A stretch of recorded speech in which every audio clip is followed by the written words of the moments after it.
Basketball teams win games by attacking their opponent's vulnerabilities.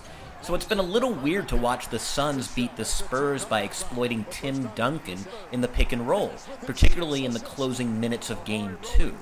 Duncan has been one of the most reliable big men in recent memory when it comes to pick and roll defense. So what is going on here? I decided to call David Thorpe to get his thoughts. Hey, Kev. Hey, David. So here's a question. How big of a liability is Tim Duncan defending the screen and roll?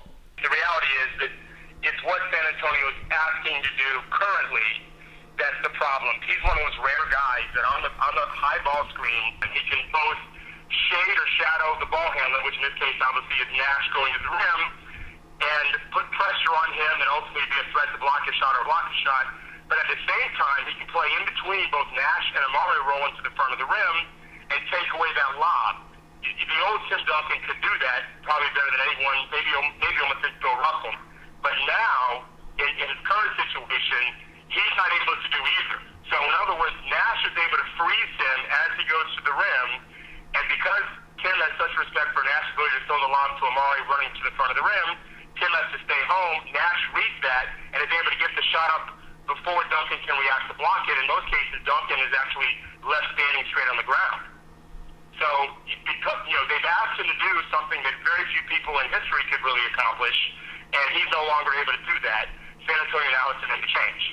So, part of the problem is that commute between Nash and Stoudemire in motion is just much harder for him to make at this age. It's not so much the commute in terms of the distance that he's traveling. It's the instantaneous reaction at the moment of either Nash is going to pass or shoot, within 5 or feet or so of the basket, that the old Tim Duncan would have been able to smother Nash's shot or make him shoot it so awkwardly that he wasn't going to make it.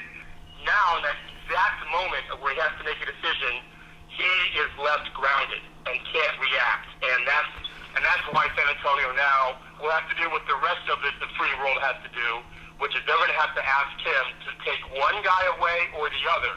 Probably it'll be Nash. Bring help from the weak side, which leaves the corner 3 open. Nash will throw that left-handed pass to the corner. San Antonio will have to chase that out from the top. Now Biggs has to make the extra pass to the top. The Spurs will try to chase that out. But they're going to have to allow for that because they can't allow Nash and Amare to beat them without forcing them to do something else. That's a lot of responsibility to place on Tim Duncan. Does he still have the capacity to anchor the Spurs team defense? Well, we'll see on Friday night.